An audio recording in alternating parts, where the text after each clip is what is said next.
হাতির আত্মকথা। আমি জঙ্গলের স্মৃতি, মানুষের লোভের শিকার।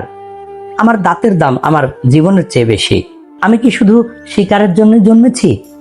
আমি পৃথিবীর সবচেয়ে বড় স্থলজ প্রাণী। আমার শক্তিকে সবাই ভয় পায়, কিন্তু জানেন কি, আমি সবচেয়ে বেশি ভয় পাই মানুষকে। কারণ বনের কোনো হিংস্র প্রাণী নয়, মানুষের লোভী প্রতিদিন আমার পরিবারকে কেড়ে নিচ্ছে। আজ আমি বলবো আমার জীবনের সেই গল্প, যা হয়তো আপনাকে নতুন করে ভাবতে বাধ্য করবে। আসসালামু আলাইকুম, স্বাগতম আত্মকথার আরেকটি হৃদয় স্পর্শী পর্বে। আজ কথা বলবে এমন এক প্রাণী যে শক্তির প্রতীক, বুদ্ধিমত্তার প্রতীক এবং পারিবারিক ভালোবাসার প্রতীক, কিন্তু সেই প্রাণীটিই আজ নিজের অস্তিত্ব টিকিয়ে রাখার জন্য লড়ছে। চলুন শুনি একটি হাতির নিজের মুখে তার আত্মকথা।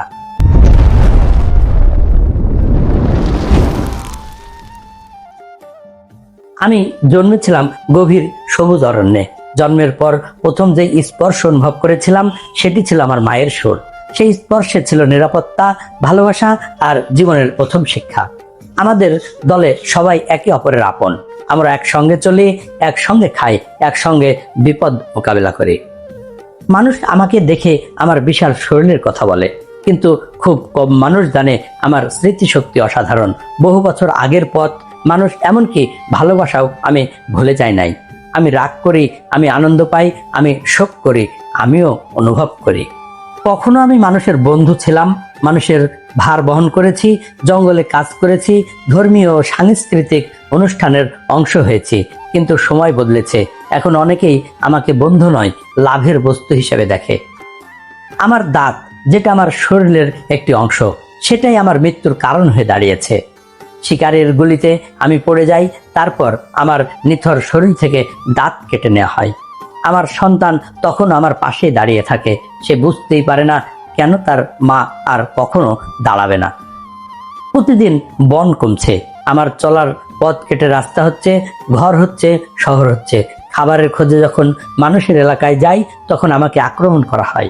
আমি সংঘাত চাই না, আমি শুধু আমার বাড়ি ফিরে পেতে চাই। যদি সত্যি আমাকে ভালোবাসেন, তাহলে আমার দাঁত নয়, আমার জীবনকে ভালোবাসুন। আমার বন বাঁচান, আমার সন্তানদের বাঁচতে দিন, কারণ পৃথিবী শুধু মানুষের নয়, আমাদের সবার। আমি হাতি, আমি শক্তির প্রতীক নই শুধু, আমি মায়ের ভালোবাসা, পরিবারের বন্ধন, স্মৃতির গভীরতা আর প্রকৃতির সৌন্দর্যের প্রতীক। আমাকে হারানো মানে শুধু একটি প্রাণীকে হারানো নয়, পৃথিবীর এক অমূল্য ঐতিহ্যকে হারানো।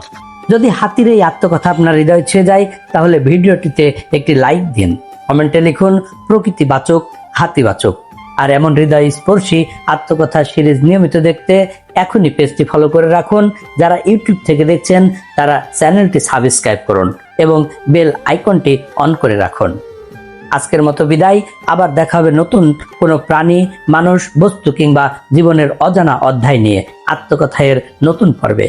ততক্ষণ পর্যন্ত ভালো থাকুন, প্রকৃতিকে ভালোবাসুন, বন্য প্রাণী রক্ষা করুন, আর মনে রাখবেন যে পৃথিবীতে প্রাণীরা নিরাপদ, সেই পৃথিবী মানুষের জন্য সবচেয়ে সুন্দর।